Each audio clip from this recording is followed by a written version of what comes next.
Hello and welcome to another episode of Prophetcast. Today is July 13th, 2014, and I'm Steve Hayes. And I'm Dave Curry. And we... Oh, no, you don't get to talk yet. No, okay, shut it up. And we are the Thought Prophets. The Thought Prophets is an atheist/secular group dedicated to the promotion of open discussion, continuous learning, skepticism, and science. You can check out our website at www.thoughtprophets.com. Find us on iTunes or Stitcher or all those other... Podbean and everything else by searching for Prophetcast, or you can just go to podcast.thoughtprophets.com. Search for us on Twitter at Prophetcast and at Thought Prophets, and join our Facebook group by simply searching for Thought Prophets. Whew! All right, I'm not now. Here's your awesome intro, sir. You ready? And joining us tonight is our special guest. You can find him as a rotating host on the Atheist Experience, dishing out logic and skepticism to the masses. While every other week, you can listen to him on the Nonprofits radio show. Not only is he a radio DJ and public access TV star, but you can read his many blogs on atheism and programming. Please welcome to the discussion, Russell Glasser. Oh my God, that is too much to live up to. Right? See? I told you, if you just waited out, it was worth it, I think. I feel like that was... Thank you for putting me in my place like that. You're welcome. And now we know who wears the pants here, so let's get started, huh? Yeah. You're so enthusiastic. This show sounds amazing. Thank you. No, that's I like I said, other than like we were talking in the pre-show fanboying, we really enjoy kind of talking about this about Christianity and religion and how it affects us. I personally am going through some craziness right now with my family and my little brother. He just recently came out being gay, so my family is heavily Christian, so that's been kind of fun. Are you out to them as atheist? Oh, yes. Which outing was more difficult, would you say? My brother coming out, as a matter of fact. Like, okay, my parents, so gay is worse. Yeah, gay is apparently worse, yeah. Obviously. Yeah, well, of course. I mean, look what it... Think about the children, right? Well, no, I actually was hearing somewhere that that's actually a pretty common theme, where coming out as atheist to people is more difficult than coming out as gay, but I guess that it's reversed in some instances. Yeah. I have heard that. Regrettably, I'm totally straight. Steve. And I also am a lifelong atheist with atheist parents, so I haven't dealt either way. I just have to listen to other people's stories that are much more interesting than mine. Yeah. Right. I kind of feel the same way because, like I said, I mean, since it's reversed for me, like I said, I'm an atheism. Yeah. Since like I said, I came out as atheist, and they were like, "Oh, okay, whatever, no big deal." Like, it's just a phase. They did that whole nonsense. I think that's how they get through it with me. It's like, this is just a phase. He'll come back around to Jesus. He knows. He knows in his heart, in his heart of hearts. But my wife just said something. What am I doing? What's going on? Supposedly you have Russell selected and no one can see our beautiful faces. Oh, I'm sorry. I'm fanboying with Russell. I just wanted to stare at him all night long. No, sorry. That's very common. Yeah, that's what I hear. I do look incredible. Yes, you do, sir. I have to say. I mean, in comparison to the other person I got on here. Dude. Thanks, David. I'm just kidding. You're beautiful too. Don't worry. Anyway, getting into kind of your history there, Russell. I've heard on the show that you've mentioned that you're I don't know if you were doing this as kind of like a joking aspect or if you are actually a cultural Jew, considering that you were raised atheist and everything. Well, yeah. What does that mean? I mean, I'm a cultural Jew, but a really bad one. I had a bar mitzvah when I was 13, even though, like I said, my parents are both unbelievers, but my mom's side of the family takes the Jewish background a little more seriously. So I had a bar mitzvah, but a very unorthodox one with a really wacky liberal woman rabbi, and we did a Gilbert and Sullivan performance as the after party. Wow. My dad hired a local director to actually pull this off, and all my family got cast in different roles. But I mean, That's awesome.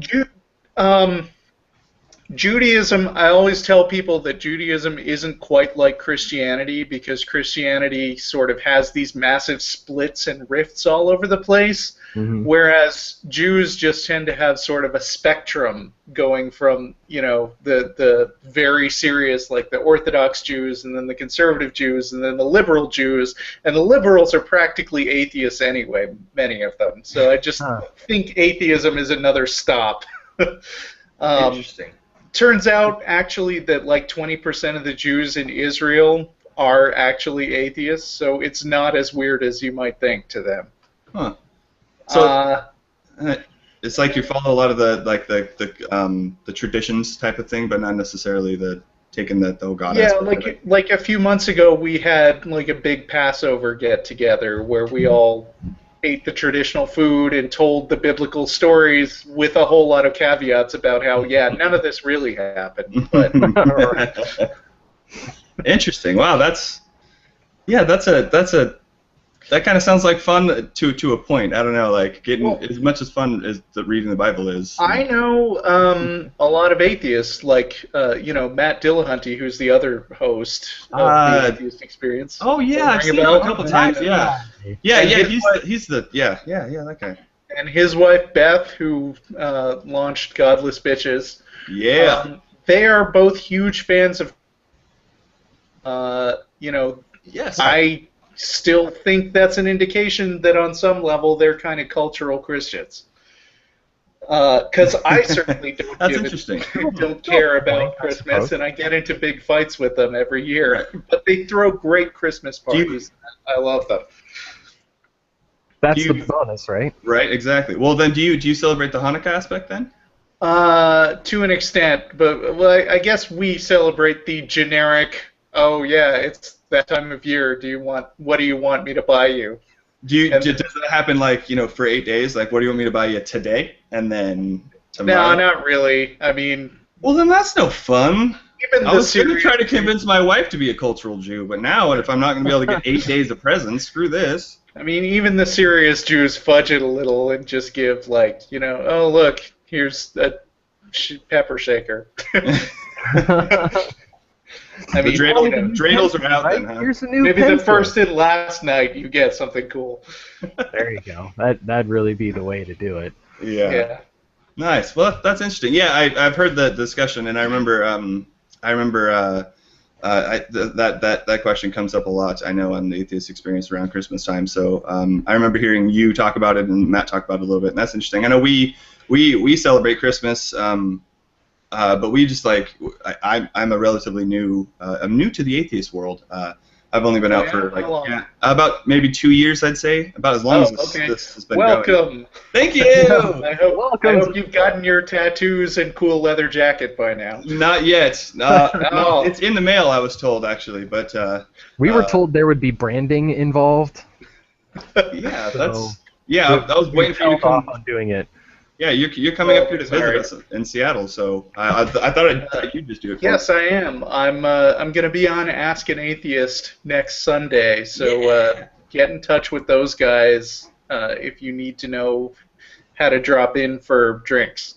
Yes, and you definitely should. Not to mention, Prophetcast listeners have heard it before, but of course, you definitely listen to their show because they rock. They're not only actually on the radio, but they totally stole our format too, by the way. Did they? Yeah, they are openly imitating the Atheist Experience, and we are delighted. That's awesome. Well, to be honest with you, I'm gonna. I might just break. I might as well break this news in two. We might try to rip more of you guys off too, because Google just added this feature for a call-in, and you can have a phone number, I guess. It has a phone number that you can call into the Hangout, and so. I don't know how screening and stuff works for that at all, and I was gonna totally try it out and then be like, yeah, now we can totally copy them some more.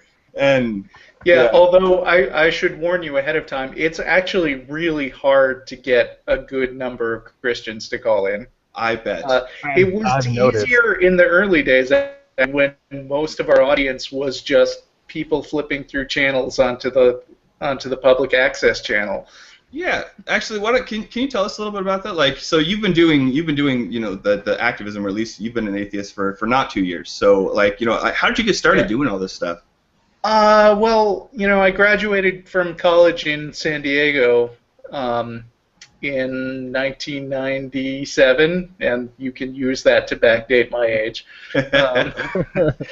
And I mean, San Diego is not a place where you have to be active about atheism. It's kind of, yeah, whatever. Right. But I moved to Texas. I started in Fort Worth, which is part of the regular Texas, which is the Bible Belt. And it took about a year for me to figure out that my wife at the time and I should get to Austin, because that is the only sane part of Texas. That's what I've heard, yeah. It is, yeah. People are really surprised when they get here, because like half the people don't have an accent at all, and I think we're the only part of the state that actually voted for allowing gay marriage. So that should tell you something about our place. Yeah, I've heard that it's very blue there, at least in terms of red and blue. So that's very interesting, actually, and that's cool. But I mean, what's great about Austin is it really still is part of Texas. So there are a lot of Texans around, enough to get some, fighting going on. Really interesting. But it is liberal enough that nobody is actually going to try to lynch you. So it is the perfect place to have an atheist show. And the atheist show, I guess, started around the same year that I was graduating college, so it was already running several years when I got here. But I showed up and did, I did some camera work, and then I dropped in from time to time as a guest, talking about geeky stuff. Like, did you know there's this thing called the internet? That's what we said in 2000. No, I've heard of no. Internet. Wow. Yeah, I was like, there are websites about atheism. There's a website about atheism, maybe. Yeah, right. Websites, there were maybe 2 or 3. A couple hundred. They were owned by the same guy. I'm going to count that as the same website. Sure. Sorry, they just. Infidels.org is one of the really old ones, and it's still around. It is. Yeah. And so gradually, I actually then took over as the producer for a while, so I had to do all the backroom stuff and the editing and all the boring work. Right. And then eventually more people stepped up to do that, and I got to be in front of the camera more. So now I'm the backup host. Nominally, I do the show once a month. By the way, can you hear it when my messenger beeps? Or is that not coming through? Good. No. Let's see. So I lost my train of thought. That's all right. I know how that works. Trust me. So now I do the show supposedly about once a month when Matt takes off, but lately Matt's been getting really popular as a live speaker, so he's been doing talks around the country, so I just fill in whenever he's not there, so I wind up being on almost half the time now. Right. No, and it's awesome. I like I said, I absolutely love when you guys are on. You and Matt are great. Every single person on your guys' show, I absolutely love. Now I don't want to put the thing. Who do you like to? I want to say who do you like to work with the most, but who is usually everybody has their groove with people, right? Who do you I feel love like all my children equally. Right? Exactly. But it's so much fun to do shows with Jeff D. Seriously. Oh yes, I miss Jeff. I realize I haven't seen or heard him on the Atheist Experience. Did he stop? Yeah. He took a break. I remember hehearing about a break, but I didn't know.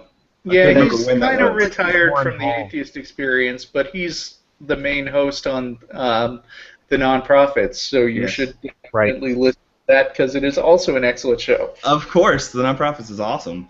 No, that's absolutely. Jeff D is cool. I know that he drew a couple of. I used to play D&D, and he drew a couple of pictures in some of the books I believe I played. I can't remember Yeah, he was also a game designer on one of the Sims expansions, and he did a lot of artwork for the Ultima Online, which was one of the first massive multiplayer games out there. I remember Ultima. Yeah. Are you playing any MMOs, by the way? Since you're a geek, are you on?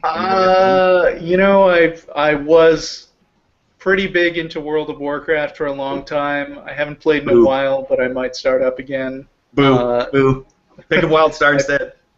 No, I play some Star Wars: The Old Republic also. Nice. I played some of the WildStar beta, and it was fun, but I've been playing MMOs for a long time, and I don't feel like picking up a new one right now. I don't blame you, in all honesty. I had to convince everybody in the group, in our nonprofit group, or thought profit group, sorry,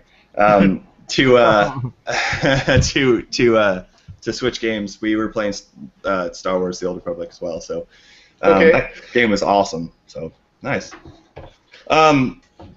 Yeah. So gosh, I don't know. I have so many different questions and things. Yeah. Okay. Well, so, I am a lifelong gamer, and that's why I went for computer science degrees. Makes sense. So I do a lot of web development and database stuff these days. Nice. The kind of stuff that makes people's eyes glaze over if you talk about it too much. What language, at least? Because it won't make my eyes glaze over, I promise you. Java Enterprise and various types of SQL.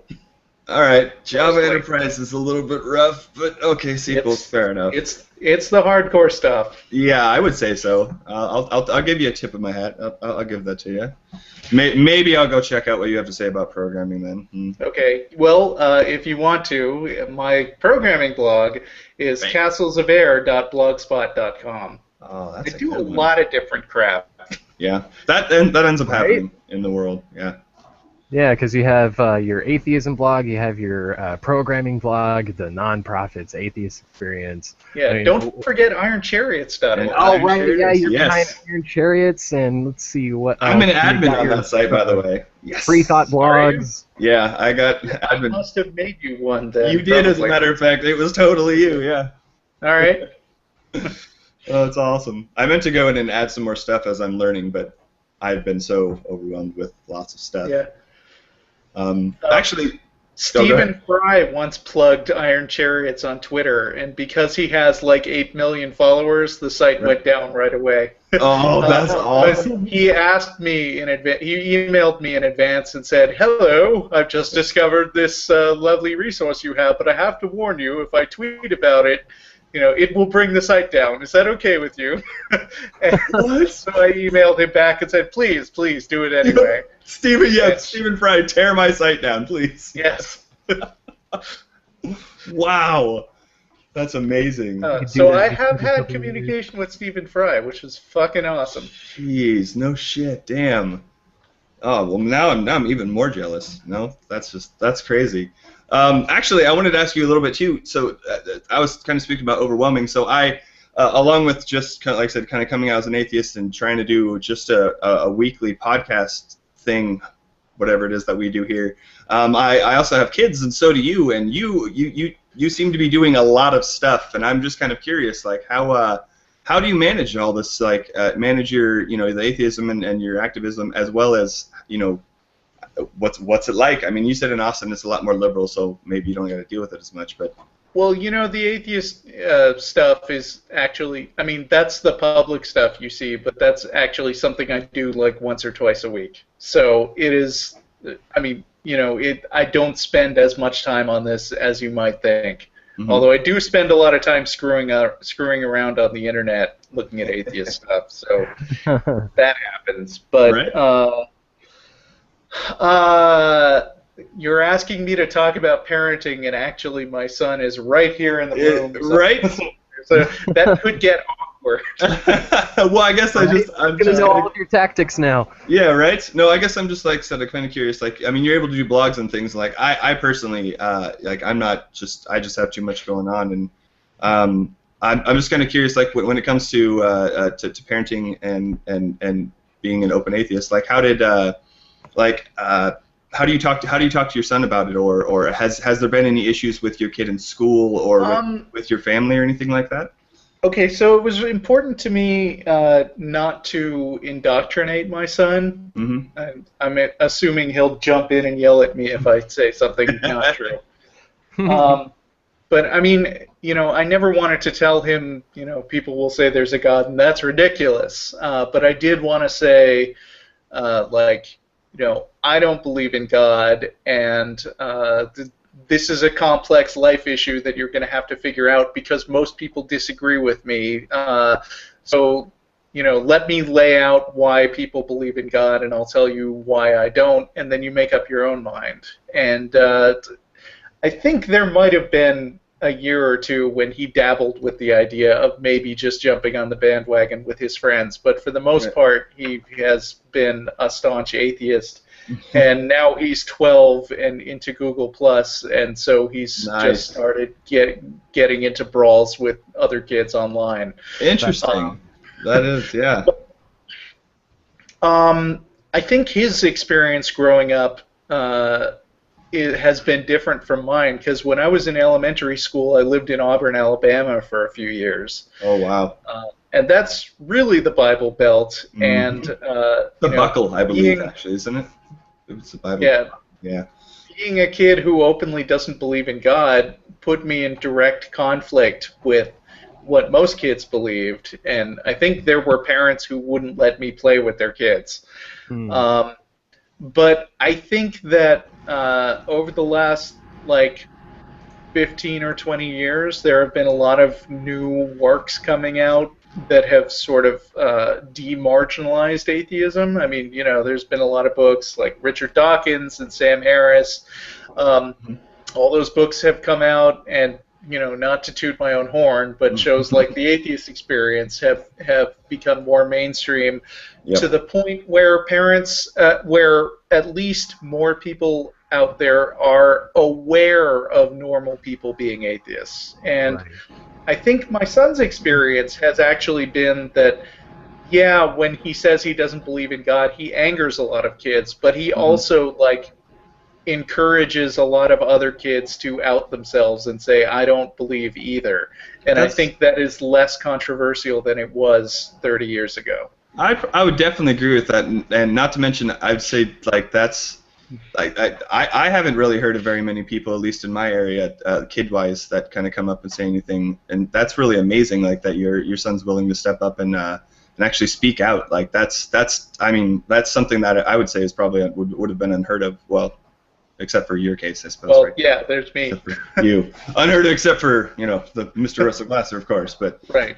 But no, that's awesome. Wow, that's really cool. And yeah, that's.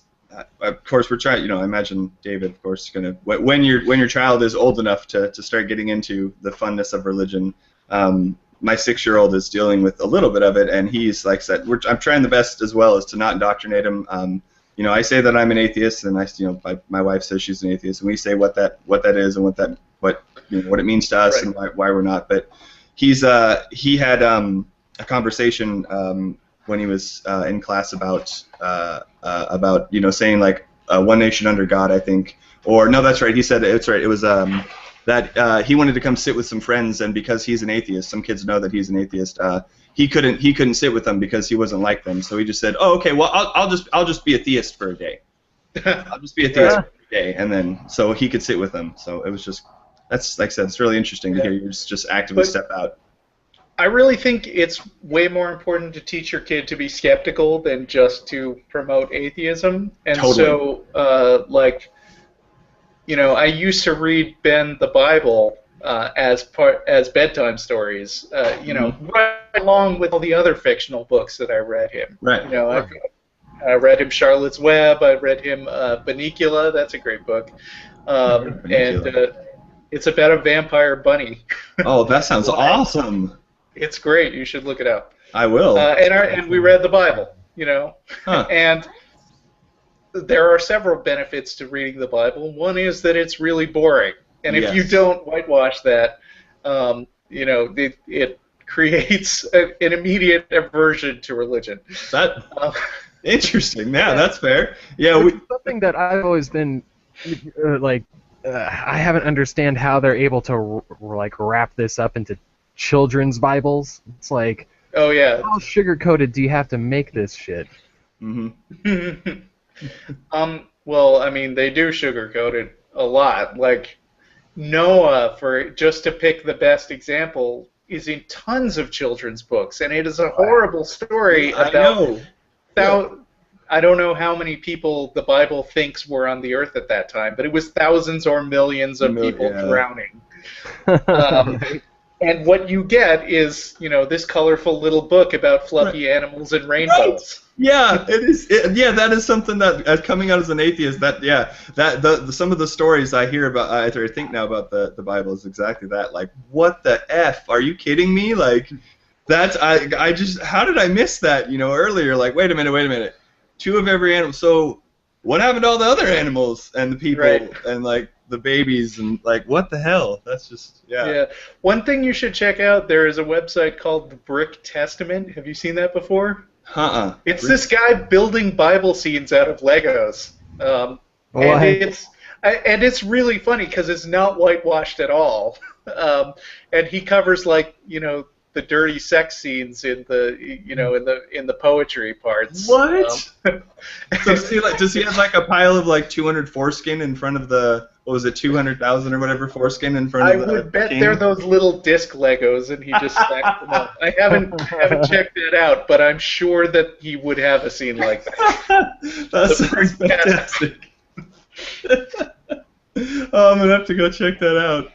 Oh, that sounds awesome. Oh, neat. No, we've been reading like Hercules and some of the Norse gods or some of the Greek gods and things like that. So that stuff's kind of fun. And then of course we read a lot of Harry Potter too. So like the magic and the whole concept of that stuff is it's rampant in here, but it's just, like I said, with kids and at least where I'm at, I happen to live in kind of the reverse of you. I'm in a very, very heavily religious town, very small community, and we actually have an atheist parent group that's a secret group on Facebook. Okay. Can't find us, so yeah, it's a little reverse for us. So when it comes to coming out, and our kids growing up and how we get treated, like how I've been treated by some people out here as being an atheist versus, being the regular old Christian or not saying anything at all, or should I say an activist is what it really was. But yeah, it's very different. So I don't know. Sorry, I'm not sure where I was going with that. I gotta say, as far as fiction, what? Well, I was just saying that, as for the Seattle area and Washington itself, we do still have a fairly large atheist community. Yes. It's just like, especially where you're at, Steve, and in the more rural areas, in eastern Washington, that is just kind of scary a little bit. There's 9 churches it was on like the road. that. Yeah, it's pretty rough. There's 9 churches just on the road from my house to the main city, if you will. Yeah, and driving south on I-5, I think it's right around DuPont or something. There are those statues or monuments that they have up on the side of the road where it's the Brazilian Jesus statue. I didn't There's realize. also the big, gigantic billboards that say shit like Jesus died for sinners. Oh, wow. Get your religious billboards here. I know that stuff is all over Texas, but what? But in Austin, we're pretty insulated from it. Really? We did have those big cool signs in 2011 about how the world was about to end. You remember that guy? Yes, I do. Carol camping. Yeah. That was fun. I remember that. Yeah. Yeah. The fallout afterwards was great. Right. It was beautiful. Yeah. There's people that sold all of their shit and bought campers to go on those caravans. Right. That's just sad. It really is. Well, and it's a testament to this is what happens when you believe things that are unfounded, right? This is why you should believe things for good reasons. And what can happen when you don't, right? So. Right. Yep. Yeah. It's just crazy. So, wow, I don't. We've already hit through a ton of the things like I already want to talk to you about. Like, Uh-oh. wait, David. Better use my legendary stalling tactics. Yeah. Quick. No, I expect. Well, actually, I want to talk about the billboards things. That's kind of surprising that you say that you're kind of insulated. I would expect that since Austin being so liberal or so open, if you will, that they would try to push it more. You know what I mean? Like they would be trying to get in there more, like get those billboards in and try to get their message in this place. Like, I mean, they can try, but it's not. I mean, I don't know the economics of how churches decide. I will say that there are a number of megachurches here in Austin. It's not like there is no religion here at all. Oh yeah. Yeah, I would imagine. Joel Osteen, isn't he up in not in Dallas? I'm thinking San Antonio, maybe, but no. Yeah. There is some guy in San Antonio, but I can't remember one of the big shots.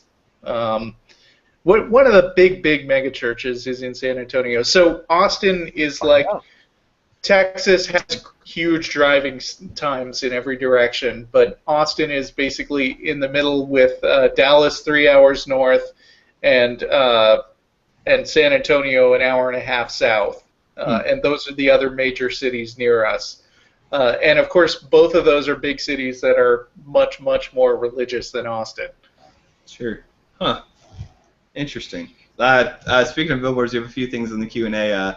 Kyra says that Kyra Donahue says that her favorite billboard in Alabama is "Go to church or the devil will get you." Okay, I like that. Well, that works on people who already believe the devil. Yeah. Well, hey, you never know. I mean, that's some people think we're an atheist and we believe in Satan, right?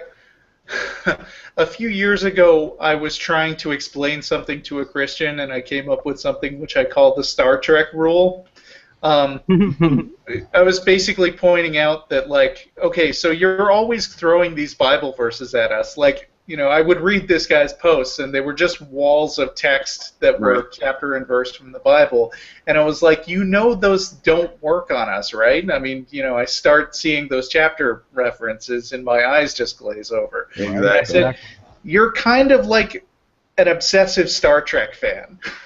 You're like a guy who, no matter what the topic of conversation is, you will jump in and say, "Oh, in episode 93.7, Captain Kirk said blah blah blah," and I'm like, it's cool that Captain Kirk said that, but I don't give it any special significance just because it came from Star Trek, because maybe I'm not as into that source as you are. Yeah, I think Dave is going to disagree with you here. The fact that it came from Star Trek. I like Star Trek. It's fine. But I mean, what I was saying to this guy was, if you're going to give an atheist a Bible quote, stop and ask yourself first, would this sound as convincing to me if it was just Captain Kirk saying it instead of the Bible? And if the answer is no, it wouldn't sound as good, then you're probably not saying anything that we'll care about. Because it's not the source that it comes from that matters. It is whether it is, whether it actually has profound content or not. Right. Wow, that was deep, man. That's like a thought. You should be a thought prophet. Let me tell you. No. So I did a little search here, and also Paul from Cranify Me, he verified that Joel Osteen is in Houston. With the Lakewood Church.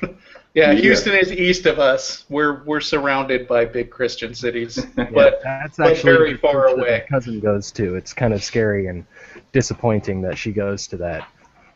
Yeah, that is.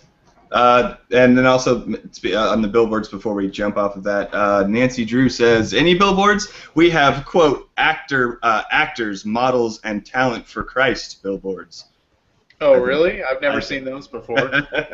I think she was referencing that as a that's what they have, the Christian billboards. No, I think I've actually seen one of those where it's like, really? Get involved in Christian movies and Christian TV and all of these things. Oh, wow. And, that would make sense. I mean, they do have a ton of channels and things, right? So, well, it's a good thing I have you around to clarify, David. Well, yeah, obviously. Yeah, like I don't know what those would be. I mean, I feel like After the Christ was their high point. That was already, is that 10 years old now, or what? Is that At more least. than 10 years old? I think it's more than 10. Yeah. And they might still be making those straight-to-video Left Behind movies. Just about. Maybe. They're still making money off it, I imagine, right? Yeah. So. I imagine, yeah. Well, no, didn't you hear they hit another peak with God's Not Dead? I mean, come on. Yeah, God's Not Dead is actually really popular. Yeah, that's true. With the great big name actor Kevin Sorbo. I know, right? Damn it, Kevin Sorbo. Damn it, Hercules. Come on. Disappointed. What tier is Kevin Sorbo? I would say he's like third or fourth tier Hollywood talent.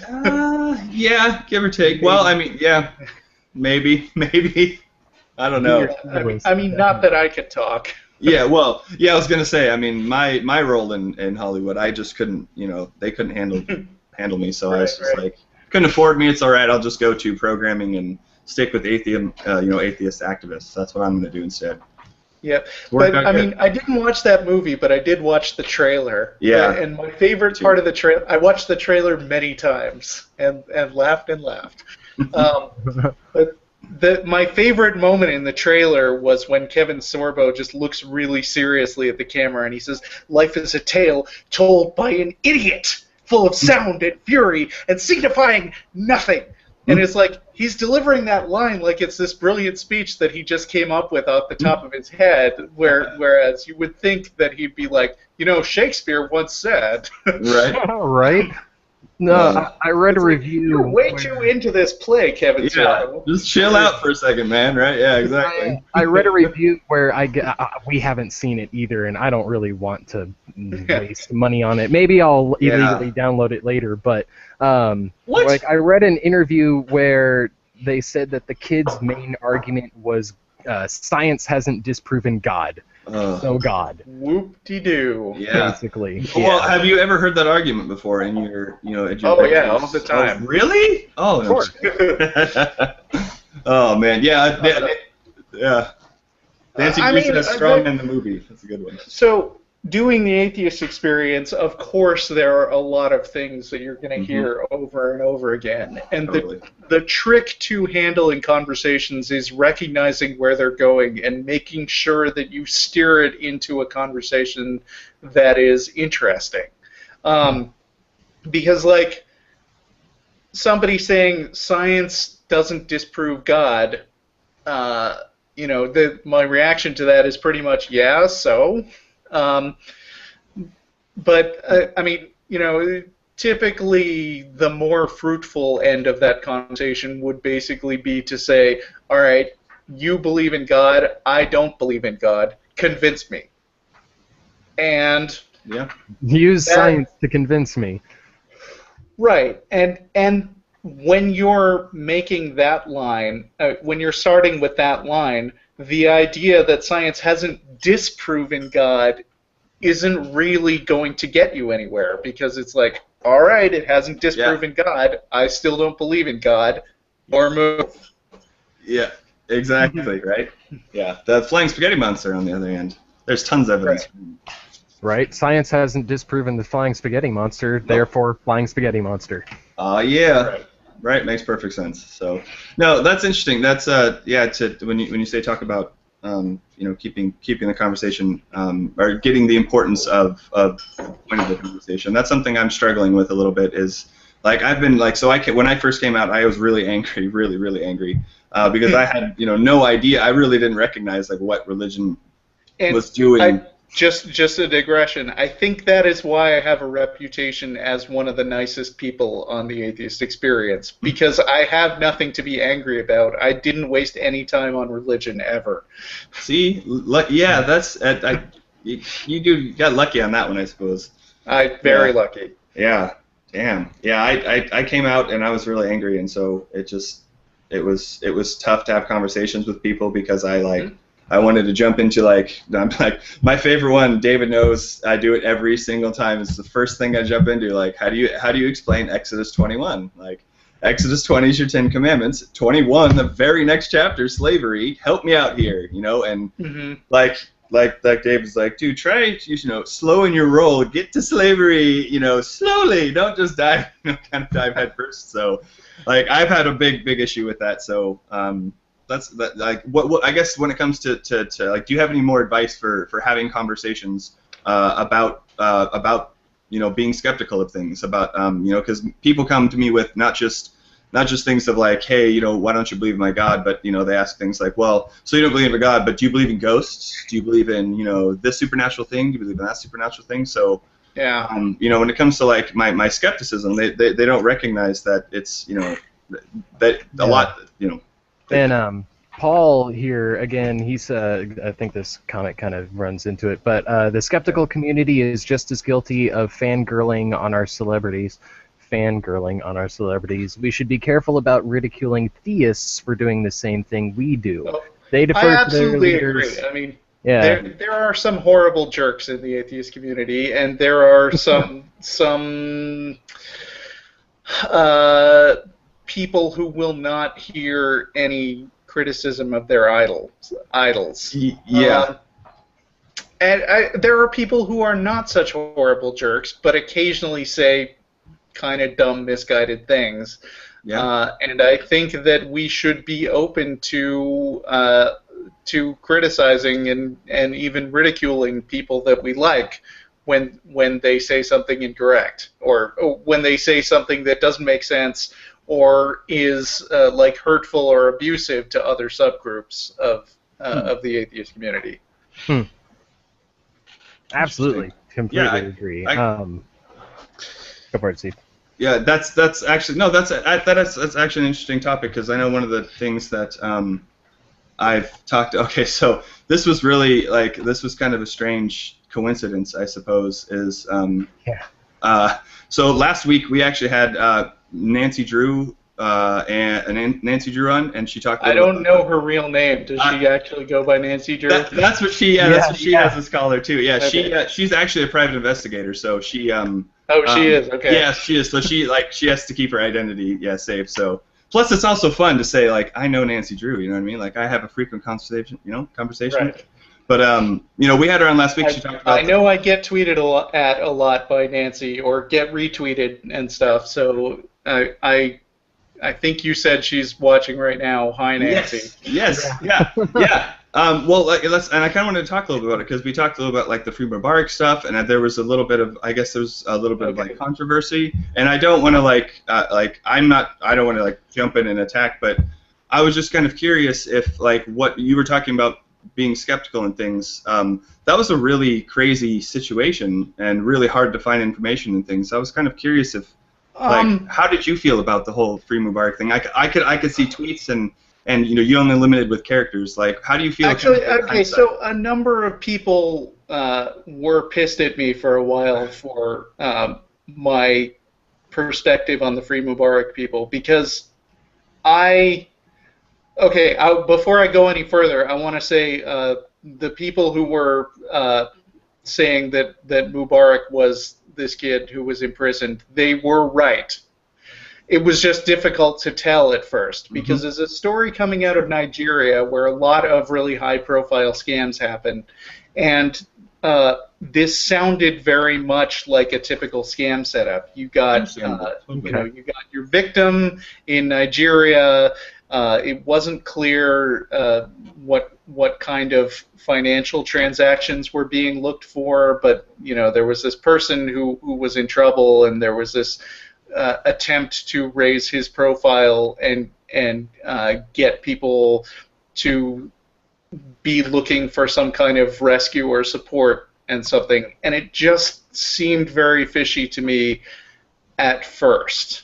So then it's not like you thought that it was some sort of financial scam, but it was more like a publicity stunt in a way? I thought it could have gone in any direction. And I hate to bring up the reasons for my skepticism now, because it sounds like I'm making excuses. But I do want to say that there are other scams out there which could take a similar form, and I think it's reasonable for people to take on a certain amount of healthy skepticism. Sure. But what happened was I got in touch with a friend of a friend somewhere who turned out to know actual people in Nigeria, and there were more people who looked into the story, and it turned out to be true, but it took a while to verify. Right. And one of the things we always promote on the atheist experience is that you shouldn't believe stuff until you have good evidence. Totally. So I think it was reasonable to take a skeptical approach. I think it was also important that I made a blog post, outlining all the evidence that I now had that this was real. Because when you come into new information, you ought to be willing to change your mind. That's right. Absolutely. Yeah, absolutely makes sense. Yeah, but I'm glad the what was it, IHEU, the International Humanist and Ethical Union, jumped in and got their people involved, and I wasn't, I had no way of knowing for sure whether they were working on good information, but it turned out they were, and the publicity did maybe play some part in getting this kid freed. Right. So good for them. Right. No, and that's and like I said, like again, I don't want to it's no attack or anything. I think that was it. Kind of this kind of plays in well because, like I was saying kind of earlier in the whole fanboying thing is like I said, like you, Russell, for example, you were a big influence on me, and you still are in terms of my atheism and coming out and learning a lot of the arguments and how to talk to people and just some of the, like I said, just some of the common arguments you hear and ways that you can get the message across. So. I look to you as one of those leaders in terms of my life, as well as a number of other people on the Atheist Experience, and many other blogs and stuff. But I think that this actually kind of plays in really well. Is that we were kind of watching the healthy skepticism or the skepticism that you had, and it's good to it's like, well, I know I can trust what Russell's saying. Because he's always really skeptical, and it was good to kind of see that you were willing to step up and hey guys, I was wrong. I'm sorry. And it was again, it's a great demonstration of that. You should still be skeptical as well. You should also do your own research and not necessarily just trust. Right. One of those leaders kind of thing, if you will. I'm reminded of the fact that Snopes.com, which is a popular website for debunking urban legends, has several pages which remind people that you shouldn't just take Snopes' word for it either. Sure. Right. It's really good. I think that is a really important core of intellectual honesty. Absolutely, and like I said, and I mean that's really the core thing, right? Again, is that I definitely want to say that I definitely respect that you have. You said that hey, I was wrong, and it was a great like you said on the non-profits, it's a great demonstration of how of the skeptical or of a rational mind, how you can change your mind based on evidence. Yeah, absolutely, and it kind of reminds me of to dive into some recent where Matt debated Psy and how he was using all of those clips from years ago, and it's like I've evolved my opinion, I've evolved my view. I'll address this, but it's not even necessarily that all of those clips were false as far as what Matt believed. It's that he clipped off the conversations in such a brief and misleading way that it was impossible to tell what point Matt was making. And I can't remember any specific examples from that debate, but one of the best examples of this tactics that you'll see over and over again is Darwin's Origin of the Species, where you'll see creationists quote time and again this one phrase that Darwin said, which is thinking that the eye, as complex as it is, could have evolved by gradual steps. I freely admit it seems absurd. And then they stop there. And then that sounds like a really bad thing for evolution until you get to the next part and you realize what he's actually doing in that passage is what lots of intellectually honest scientific papers do, which is anticipate possible objections to your theory and then treat the objections seriously, and then explain how those objections are met. And it turns out that if you go on to the very next sentence, he says, but here's a path that the eye could have taken to evolve. And then, you know, he was writing in the 1850s, so so he didn't have the full picture yet. But if you pick up Richard Dawkins' book, Climbing Mount Improbable, he has a very thorough rundown of how eye evolution works, and it's really fascinating to read. And so when a creationist comes at you with that quote, it's a great thing to say, okay, go on. Yeah, keep going. Yeah. It is amazing. I'm with you. It's crazy. Yeah. Oh, interesting. Huh. Well, nice. No, like I said, that's next line. But getting back to the Matt debate. Sorry. Yeah. It was really obnoxious for Cy to use these random clips from Matt to make him say the things that he wanted to say, because basically what he was doing was making Matt in a box follow a script. Right. You know, because the real Matt was sitting right there next to him, but he wasn't engaging in conversation with Matt. He was just like pulling bits and pieces and phrases of things Matt had said, so that he could just run both sides of the debate, as it were. And I think it backfired. I completely agree. That was that was awful. I mean, in terms of it's hard to say it was awful and awesome at the same time, because I mean, Matt did a great job, and the fact that he completely anticipated, like, that was, like, when he said, I wrote this beforehand, I stood up and I think applauded. I was just like, that was amazing.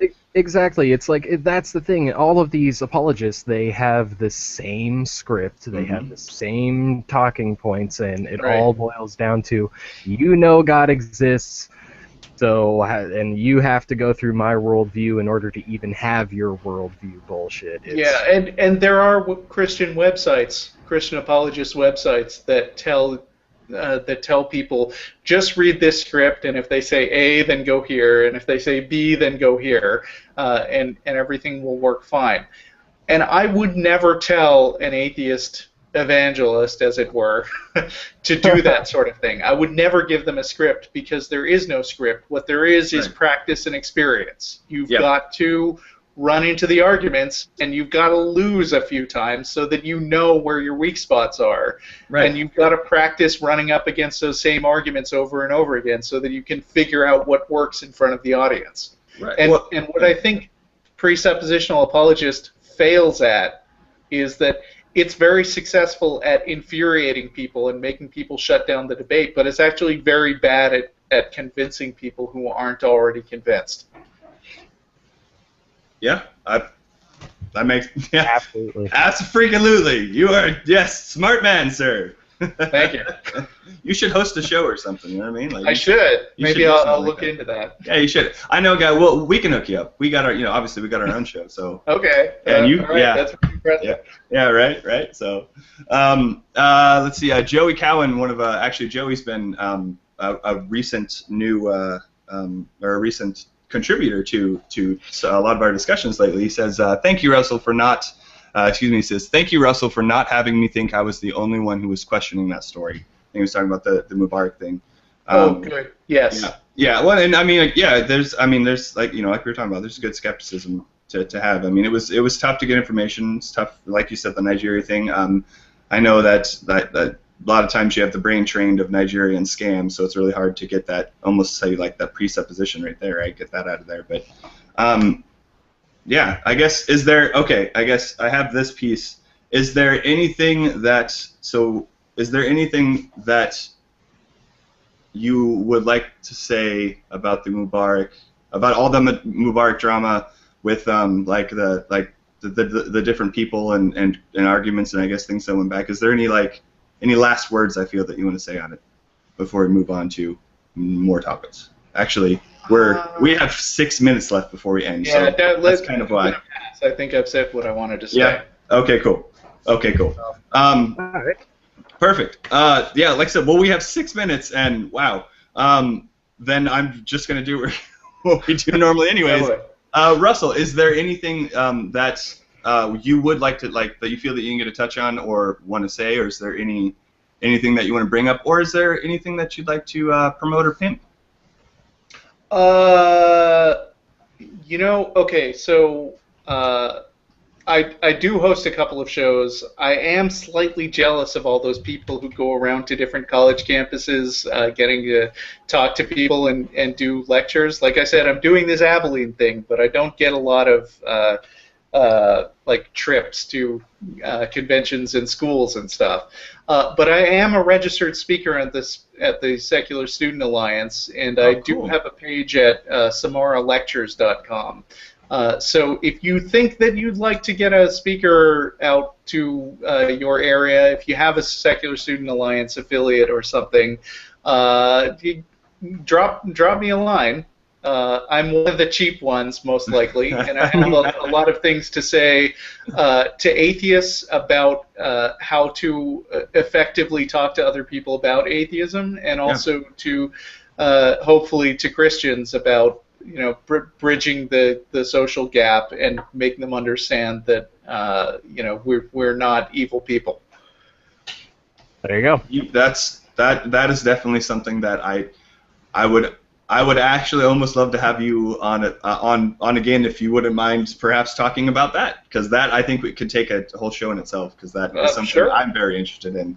Because like I said, I'm still learning right now. I'm going through some challenges with trying to talk with people about atheism and why it's and it's not necessarily its importance, but what it is and things of that nature. So nice, that's awesome, cool. And you said, of course, you're going to be coming to Seattle here soon.